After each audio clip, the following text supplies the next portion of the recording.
today, this morning, I ring someone up and said, you know your website's not responsive. And she said, rightly, well, you built it. I was like, well, I know that.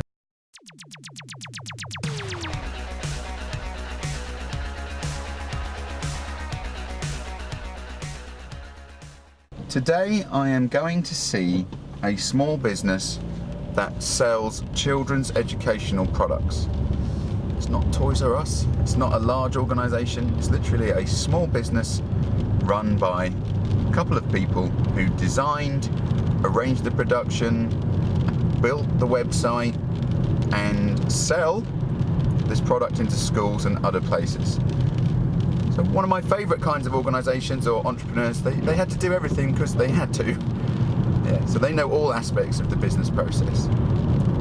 However, what they're asking me to do is come and look at their website because about a month ago, Sage updated their payment software and caused everybody to have to go and upgrade their websites. This is one of those that's never worked since. So it's a technical visit, but I'm pretty sure other aspects of business will come. Whatever.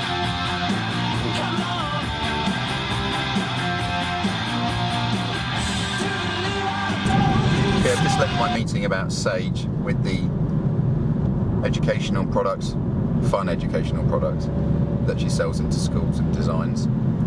And very quickly, I'll tell you what happened, and then I'm going to widen out the conversation for the purpose of this video, really, about the challenges of being a small business today. What happened in the meeting? Well, I spent 2 hours having committed to get her payment system back online with Sage, making her watch me code, explore, and be a detective. Pretty much, she had to just watch me using a computer. I mean, I was asking her questions, and I couldn't have done it without her. She had to point me to what was wrong with things in real life, you know, what her designer had done and things. But, you know, it's not the greatest use of her time, but I didn't fix it. I didn't, because her website was bespoke coded, and when you don't use standard off-the-shelf themes and designs, especially in WordPress, you have to be a detective, which means before I can even fix her e-commerce problem, I've got a bigger problem, which is how's this design put together? She had 2 shopping carts installed because she's tried to fix it herself. Well, that's, you know, 2 pieces of software. That is a problem.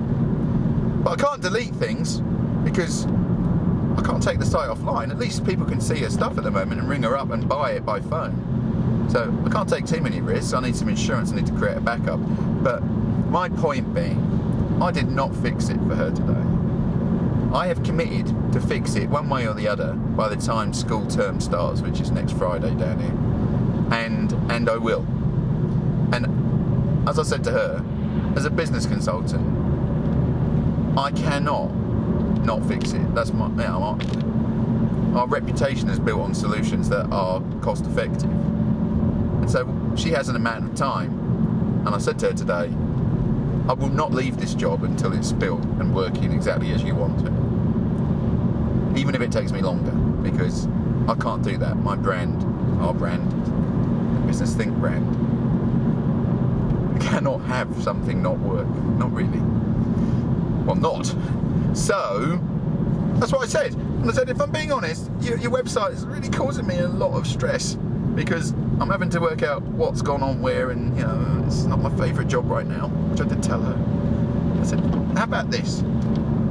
You have a bespoke design from 9 years ago, which is pretty amazing. You know, if someone built a website 9 years ago out of WordPress, he would have had to have done it bespoke because there wouldn't have been many choices of standard templates. So you have this website, it's very simple, there's nothing fancy about it, it displays content and your products in a traditional way. How about this? I'm going to ignore your entire current situation and I'm going to build you a brand new website from scratch, transfer your content across, install the e-commerce software that I know works, get your Sage payment working because I know it works, I've done it for someone else, and I'm going to ignore everything you had before because it will probably take me twice as long to fix it, and I don't know I can fix it, right, as it would be to just build the whole thing out of scratch again, and I know it will work. I'd rather do that for the reason I know it will work. It's kind of important. So that's what I said. I said, you know, I'm done with this. I'm not going to mess around trying to work out the puzzle anymore, because it's a waste of your money and it's a waste of my my mental well-being. So I'll just build you a new one, and that's what I will do. Widening out the conversation. I feel a bit sorry for her, to be honest, because that wasn't her fault. She hasn't been able to take an online payment for a month. It wasn't her who decided to upgrade Sage. She just chose to use Sage, and you know, Sage, in their defence, will have done this for security reasons. You would hope, right? So, you know, there's a reason to upgrade. That wasn't her idea. She didn't make that decision at Sage. Yet the knockdown effect to a small business is massive. Couldn't take payments online for a month. It's having to pay me to fix the situation. Sage don't care. I was talking to someone earlier with the same kind of issue, and she said, you know, will Sage recompense people for that? I said, don't make me laugh. No. You know, they make the change and you have to fix it. And so, you know, she does have my sympathy a lot for the situation she found herself in, and she's not alone. And the reason I know she's not alone is she then told me today that Sage sent her a letter this week saying, if you'd like to go back to the old software, please reinstall it. This is fine. Which makes you wonder what the new software was for. But, great. So she's deleted all the stuff because they told her to. And now they send her a letter and saying, you didn't really need to do that. So, what a load of grief and aggro caused by someone else through no fault of your own, wasting your time, losing you money, and forcing you to speak to me. But, you know, that is crap, isn't it? Now, I was thinking before I started the video of who I've seen this week, and it is literally a series of customers, of small businesses, having to deal with other people's rubbish, right? Today, this morning, I ring someone up and said, you know, your website's not responsive. And she said, rightly, well, you built it. I was like, well, I know that, but I built it before mobile responsive became an issue. You know, it was an old site. So, you know, in my defence, this wasn't my idea. Google changed the rules on ranking on phones, not me. But, you know, even though I did build it, you need to change it. She said, well, how much is it? I said, I don't know, 500 quid, take a day. And, because I have to change the design. She said, well, I'll get, you know, I've got other quotes, and it was 1,000 and so on, right? And she said, and I think that's the point, you know, I don't really have money to throw around right now, and, you know, that's quite a lot of money to me. So, average cost to transfer or convert your website to mobile responsive has got to be, in my view, between £500 and £2,000 for every single business who's serious about search engine optimization, who has customers who use telephones. That's anyone in the leisure sector, guaranteed, right? Hotels, things. It's got to be between £500 to £2,000 straight off their profit margins. Now, that was Google's idea. That wasn't their idea. And do Google recompense them? Of course they don't. But what they do say is, here's a problem, this is what we're going to do, you pay for it, and if you don't, unlucky. Thank you very much.